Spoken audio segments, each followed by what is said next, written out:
আসসালামু আলাইকুম এভরিওয়ান, সবাই কেমন আছেন? আশা করি আল্লাহর রহমতে সবাই ভালো আছেন। আলহামদুলিল্লাহ, আমিও ভালো আছি। তো আজকে আমরা যে বিষয়টা নিয়ে কথা বলবো সেটা হচ্ছে ব্লেন্ডার। এর আগের পার্টে আমরা দেখানোর ট্রাই করেছি। আপনারা কতটুকু কে প্র্যাকটিস করেছেন জানি না, অবশ্যই কমেন্টস করে জানাবেন কে কে প্র্যাকটিস করেছেন। আর আমার চ্যানেলে যদি নতুন হয়ে থাকেন, অবশ্যই আমার চ্যানেলটি সাবস্ক্রাইব করে পাশে থাকা বেল বাটনটি প্রেস করে সাথেই থাকবেন। ওকে, তো চলেন আমরা কিছু শর্টকাট শেখার ট্রাই করি। শর্টকাট, আমরা তো শর্টকাট অনেক কিছু জানলাম, এখন আমরা কিছু শর্টকাট শেখার ট্রাই করব। চলেন জেনারেল কিছু শর্টকাট শেখার ট্রাই করি। আমরা যদি টুলবারে যেতে চাই তাহলে আমরা টিতে প্রেস করব। এই যে টুলবার, এটাকে টুলবার বলা হয়। এটাকে কি বলা হয়? টুলবার। এইগুলাকে টুলবার বলা হয়। এটা ইন আউট, এটা হচ্ছে টি প্রেস করলে চলে যাবে, টি প্রেস করলে চলে আসবে, অথবা আমরা এখান থেকে টেনে আনতে পারি, হ্যাঁ, বা এখান থেকে টেনে ভিতরে ঢুকায় রাখতে পারি। টি প্রেস করলে টুলবার চলে আসবে। এই যে এখান থেকে টুলবারের কাজ কি, আমি তো স্টেপ বাই স্টেপ আপনাদেরকে বোঝানোর ট্রাই করেছি বা দেখিয়েছি। অবশ্যই মনোযোগ সহকারে ভিডিওটা দেখবেন, ভিডিওটা কেউ স্কিপ করবেন না। স্কিপ করলে অনেক কিছু মিস করবেন। ওকে, এটা হচ্ছে toolbar. Side bar, N press করলে সাইড বার চলে আসবে। দেখেন, এটাকে সাইড বার বলা হয়। এই যে এটাকে সাইড বার বলা হয়। এটা যদি আমি এন প্রেস করি চলে যাবে। এই যে এন প্রেস করলে সাইড বার চলে আসবে। অবশ্যই নোট করবেন, আমি যেটা বলতেছি নোট করবেন। ভিডিওটাকে স্কিপ করবেন না, অবশ্যই মনোযোগ সহকারে দেখবেন এবং নোট করবেন। তারপরে অ্যাড অবজেক্ট। ওকে, অ্যাড অবজেক্ট।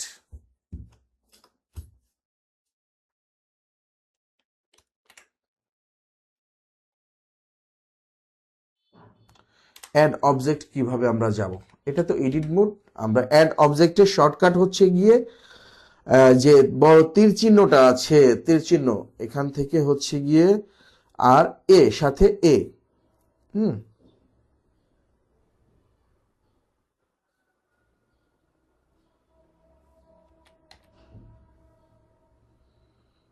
Add object. এই যে আমরা যদি অ্যাড অবজেক্ট অ্যাড করতে যাই, এই যে অ্যাড অবজেক্ট, এটারে বলা হয় অ্যাড অবজেক্ট। শিফট, অর্থাৎ শিফট এ, শিফট এতে অ্যাড অবজেক্ট। এর আগেও আপনাদের দেখিয়েছি। এই যে আমরা চাইলে এখান থেকে অ্যাড অবজেক্ট নিতে পারি, বা শিফট এ প্রেস করলে আমাদের অ্যাড অবজেক্ট চলে আসবে। তারপর হচ্ছে এক্স ডট ডিলেট।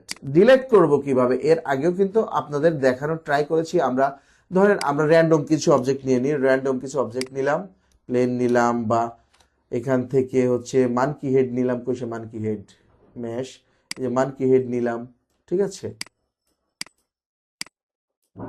এই যে এটাকে যদি আমরা সিলেক্ট করতে যাই, সবগুলোকে সিলেক্ট করতে গেলে এ প্রেস করলে সবগুলো সিলেক্ট হয়ে যাবে। অবশ্যই আপনারা নোট নেবেন। আর আমরা যদি ডিলিট করতে যাই, এই অবজেক্টটাকে যদি ডিলিট করতে যাই, আমরা এক্স প্রেস করে ইন্টারে প্রেস করব, ডিলিট হয়ে যাবে, অথবা ডিলিট বাটনে প্রেস করব, ঠিক আছে। এখন আমরা সার্চ করব কিভাবে? F3।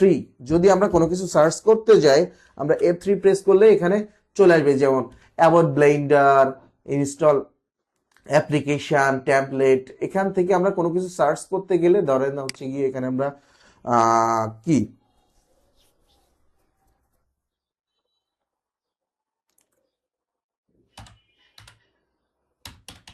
এখান থেকে ধরেন আমরা একটা যে কোনো কিছু একটা সার্চ করব, কোনো কিছু আমাদের দরকার, আমার সার্চ করতে হবে। এই যে নিউ উইন্ডো, আপনারা যে যে কোনো কিছু লিখে এখানে ব্লেন্ডারের ভিতরে সবকিছু সার্চ করতে পারেন। এটা শর্টকাট কি? F3।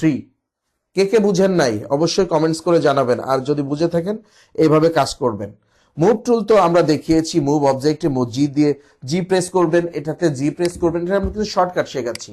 দেখেন, এটাকে জি প্রেস করবেন, যদি এক্স ওয়াই এক্সিসে নিয়ে যেতে চান ওয়াই এক্সিসে যাবে, যদি জি প্রেস করে জেড এক্সিসে নিয়ে যেতে চান উপর নিচ হবে, জেড এক্সিসে চলে যাবে, যদি জি প্রেস করে এক্স এক্সিসে নিয়ে যেতে চান এক্স এক্সিসে চলে যাবে। আশা করি বিষয়টা বুঝতে পেরেছেন। এখন স্কেলের শর্টকাট কি? এর আগেও কিন্তু আমরা বলেছি স্কেলের শর্টকাট কি। এই যে এটাকে যদি আমরা ছোট বড় করতে চাই, স্কেলের শর্টকাট আমরা তো সাধারণত এখান থেকেও করতে পারি, এই যে এখান থেকেও করতে পারি, কিন্তু আমরা চাইলে এখান থেকেও করতে পারি। তো আমাদের একটা শর্টকাট আছে, শর্টকাট হচ্ছে এস, এস প্রেস করবেন, এভাবে আমরা বড় ছোট করতে পারবো। ঠিক আছে, কে কে বুঝি নাই বলেন। আমরা যদি এক্স এক্সিসে স্কেল করতে চাই, এই যে এক্স এক্সিসে এস প্লাস এস।